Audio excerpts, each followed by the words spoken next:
Здравейте на всички! Това е моя колега Крис. А това е моя колега Ники. И ние сме основателите на Народна хрумка. Технологията в днешно време напредва все по-бързо и по-бързо. Младите поколения приемат това развитие с лекота. Нашите прародители обаче изпитват драстичен проблем с възприемането на новата технология.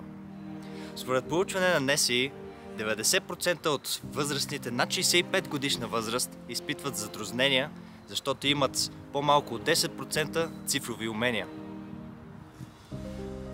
Това означава, че нашите прародители, които живеят в малки села, и ние, които живеем в големи градове, започваме да губим връзка помежду си.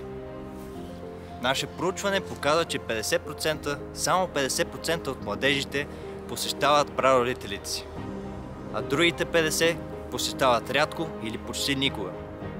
Това означава, че връзката се губи и ценната информация и разкази, които те имат да ни разкажат, да ни предадат, тя остава изгубена. Изправени пред този проблем, екипът на Народна хрумка измисли решение. И то е да създадем YouTube канал, в който цялата тази информация, която може да бъде изгубена, тя ще бъде съхранена, преработена и публикувана в канала. Така, всеки човек, млад или възрастен, ще може да посещава и да се учи от нея. Така аз мога да науча нещо ново за някое ястие, което е било забравено, или за някой занаят, който вече не съществува. Но също по този начин и вие, самите хора, които гледате, можете да научите нещо ново не само от моите баба и дядо, но и от на някой друг, който също е решил да публикува собствено видео.